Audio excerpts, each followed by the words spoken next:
প্রিয় মাকে পরামর্শ দিও, মায়েরা আমার, আপনি সন্তান গর্ভে ধারণ করছেন, প্রত্যেকের আশা আমার সন্তানটা আন্তর্জাতিক খ্যাতি সম্পন্ন একটা ডক্টর হয়ে যাক, ইঞ্জিনিয়ার হয়ে যাক। অনেক মায়ের আশা আমার সন্তান বড় কোরআনের হাফেজ হোক, বড় আলেম হোক, জগৎ বিখ্যাত কোরআনের মুফাসসির হয়ে যাক। কিন্তু এর জন্য আপনাকে গর্ভ অবস্থা থেকে প্রস্তুতি নিতে হবে। কোন মা যদি আমলগুলি করে, আল্লাহ রাব্বুল আলামিন গ্যারান্টি দিয়েছেন, কোন সন্তানের মা যদি আমলগুলি করে, এই আমলগুলি করে, আল্লাহ রাব্বুল আলামিন দেখবেন ওই সন্তান কি দুনিয়ার জগৎ বিখ্যাত আন্তর্জাতিক খ্যাতি সম্পন্ন সন্তান বানায়া দিবেন।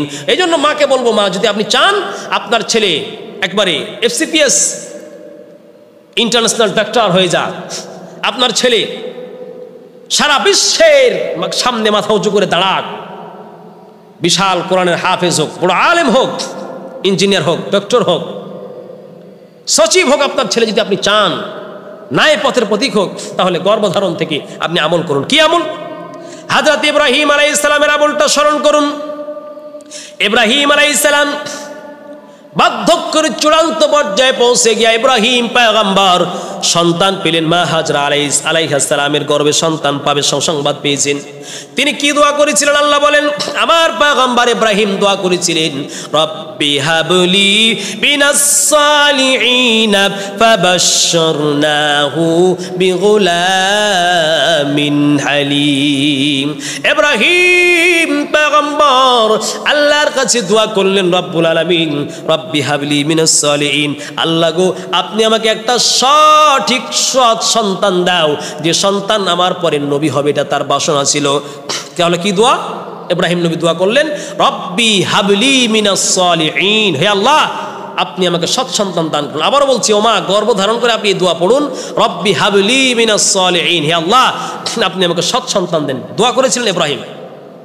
ইব্রাহিম পয়গম্বর আল্লাহর কাছে দোয়া করলেন, আল্লাহ সৎ সন্তান দাও। ইব্রাহিম পয়গম্বরের এই দোয়ার কারণে আল্লাহ এত খুশি হয়ে গেলেন। খুশি হয়ে রব্বুল আলামিন উত্তরে বললেন, ইব্রাহিম রে, তোমার এই দোয়ার কারণে তোমার মনে বড় আশা, তুমি চেয়েছো তোমার পরে নবী হবে, আর তোমার এই সন্তানটা তোমার নবুয়তের দায়িত্ব পালন করবে। ইব্রাহিম, ইব্রাহিম শোনো, তুমি দোয়া করলে আমার কাছে, আমার ভাষায় আমি উত্তর দিয়ে দিলাম, ফাবাশশারনাহু বিগুলামিন হালিম।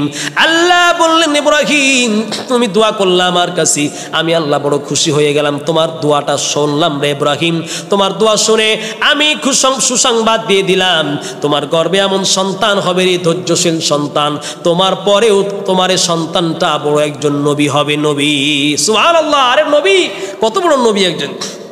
ইব্রাহিম নবীর দোয়ার ফলশ্রুতিতে আল্লাহ মা হাজরা আলাইহিস সালামের গর্বে এমন সন্তান দান করলেন, শিশু ইসমাইল, তিনিও একজন অনেক বড় নবী হলেন। নবী, অতএব মাকে বলবো আপনি গর্ভধারণ করে এই দোয়াটা করুন, রব্বি হাবলি মিনাস সালিহিন। তাহলে শিশু ইসমাইল যেমন সৎ সন্তান হয়েছিলেন, নেককার আল্লাহওয়ালা, পৃথিবীর মধ্যে আন্তর্জাতিক মানে সম্পূর্ণ একজন নবী হয়েছিলেন, অতএব আপনি একজন সন্তানের মা হয়ে যাবেন, আপনার সন্তান একজন আল্লাহওয়ালা সন্তান হবে।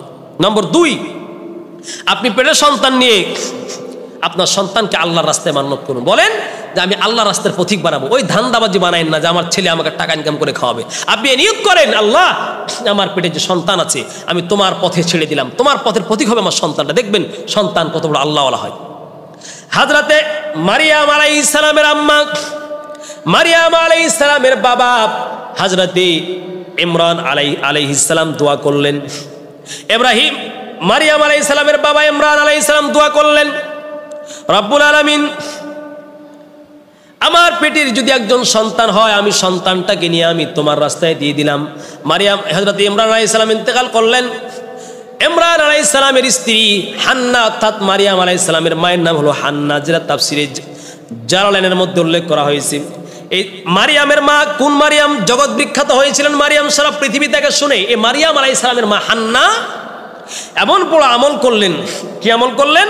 তিনি মান্নত করলেন, তিনি মনে এই নিয়ত করলেন, আল্লাহ আমার এই সন্তান যেন এমন সন্তান হয়, এই সন্তানকে আল্লাহ আমি তোমার রাস্তার পথিক বানাই দিব। এই যে নিয়তটা তিনি করলেন, ফলশ্রুতিতে হযরতে মারিয়াম আলাইহিস সালাম এত বড় জগৎ বিখ্যাত একজন নারী হয়ে জন্মগ্রহণ করলেন যে সারা পৃথিবীর ধর্মগ্রন্থে হযরতে মারিয়াম আলাইহিস সালামের নাম উঠাই দিলেন। আর আল্লাহ বললেন, শোনো মারিয়াম আলাইহিস সালাম এমন একজন নারী, তোমরা, রাসূলুল্লাহ বলছেন পৃথিবীতে 4 জন শ্রেষ্ঠ নারী ছিল। এই 4 জন শ্রেষ্ঠ নারীর মধ্যে রাসূলুল্লাহ বলছেন ঈসা নবীর মা হযরতে মারিয়াম আলাইহিস সালাম হচ্ছেন একজন শ্রেষ্ঠ নারী। কি জন্য হযরতে মারিয়াম আলাইহিস সালাম শ্রেষ্ঠ নারী হলেন? আল্লাহ রাসূল বলেন, আল্লাহ তাআলা বলেন, মারিয়াম আলাইহিস সালামের মা দোয়া করলেন আল্লাহর কাছে, হান্না, মারিয়ামের মা হান্না দোয়া করলেন, ইয ক্বালাত ইমরাতু ইমরান রাব্বি ইন্নী নাযারতু লাকা মা ফি বাতনি মুহাররারান ফাতাকাব্বাল মিন্নি ইন্নাকা আনতাস সামিউল আলিম। মারিয়ামের মা, ইমরানের স্ত্রী মারিয়ামের মা হান্না দোয়া করলেন, রব্বুল আলামিন মা ফি ইন্নী নাযারতু লাকা মা ফি বাতনি, আল্লাহ গো আমার পেটে যে সন্তানটা আছে মুহাররান, আমি তাকে সব কিছু থেকে স্বাধীন করি আল্লাহ তোমার রাস্তার পথিক বানায় দিলাম, এই তোমার রাস্তার পথিক বানায় দিলাম। এই কথা বলে তিনি দোয়া করলেন, ফাতাকাব্বাল মিন্নি, আল্লাহ আমার পক্ষ থেকে আমার এই সন্তানকে তুমি কবুল করে নাও। এই দোয়া তিনি করলেন, যার কারণে এই দোয়া করার কারণে আল্লাহ রাব্বুল আলামিন মারিয়ামকে একজন জগৎ বিখ্যাত নারী বানায় দিলেন। মারিয়ামের মা আশা করেছিলেন পেটে হয়তো কন্যা সন্তান হবে, আমি তাকে বাইতুল মাকদিসের জন্য খাদেম হিসেবে নিয়োগ করে দেব। কিন্তু যখন কন্যা সন্তান হলো, আল্লাহ বলছেন কন্যা সন্তান হলো তো কি হয়েছে? আরে পৃথিবীতে এমন কন্যা সন্তান আছে যা পৃথিবীতে পুরুষের চেয়ে শ্রেষ্ঠ। আল্লাহ পাক হযরতে মারিয়াম আলাইহিস সালামের মায়ের কথাটাকে আল্লাহ রাব্বুল আলামিন সূরা ইমরানের 35 নম্বর আয়াতে উল্লেখ করলেন। অতএব মা, যদি আপনি চান আপনার সন্তান আন্তর্জাতিক মানের একজন বহুত বিখ্যাত জগৎ বিখ্যাত শ্রেষ্ঠ মনীষী হবে, তাহলে আপনি পেটে সন্তান নিয়ে আপনি আমল করুন। আর ওই আমলগুলি নিয়ে কি আমল করবেন এটা আমি অন্য আলোচনা করেছি, দেখে নিতে পারেন ইউটিউব থেকে। আর আপনি আল্লাহর কাছে দোয়া করুন, আল্লাহ আমার এই মারিয়াম, আমার এই পেট থেকে যে সন্তান হবে আপনার পথের প্রতীক বানাবো। হযরতে মারিয়ামের মা দোয়া করলেন, রব্বুল আলামিন আমার সন্তানকে তোমার রাস্তায় আমি অক্ষ করে দিলাম, মান্নত করে দিলাম, ফাতাকাব্বাল মিন্নি ইন্নাকা আনতাস সামিউল আলিম। আল্লাহ আমার সন্তানকে তোমার রাস্তায় তুমি দিয়ে দিলাম।